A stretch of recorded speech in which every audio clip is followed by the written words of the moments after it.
Hey mga online sellers! Kumusta? Kung gusto niyong mas mapagaan ang pag-manage ng inyong finances at pagbabayad ng buwis, nandito ako para tumulong. Magbibigay ako ng mga simpleng tips na siguradong makakatulong sa inyo. Una sa lahat, siguraduhing nakarecord lahat ng transactions. Kailangan ito para malinaw kung magkano ang kinikita at kinagastos mo.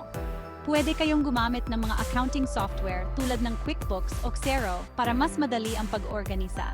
Pangalawa, maglaan ng oras kada linggo para sa bookkeeping.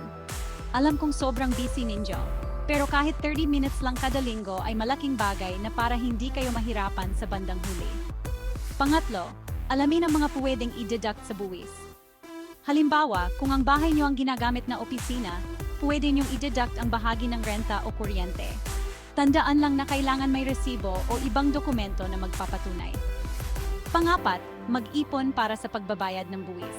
Maraming sellers ang nagugulat sa laki ng buwis na kailangang bayaran. Para hindi ito mangyari, magtabi ng kahit 30% ng kita para sa buwis.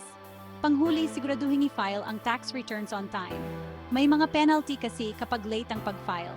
Kaya isulat na ito sa inyong kalendaryo para hindi makalimutan. Para sa mga bagong sellers, huwag mag-alala. Pwede kayong humingi ng tulong sa mga accountant para masiguradong tama ang proseso. Kapag nasunod ang mga tips na ito, mapapansin niyo kung gaano kaginhawa ang pag-manage ng finances at pagbabayad ng buwis. Walang stress, walang problema. Kaya mga ka-seller, umpisahan na natin ang tamang pag-bookkeep at pag-file ng tax. Magiging mas maayos ang inyong negosyo at maiiwasan ang anumang problema sa buwis. Good luck at masayang pagbebenta! Huwag kalimutang i-like at i-share ang video na ito para makatulong din tayo sa iba. Maraming salamat sa panonood!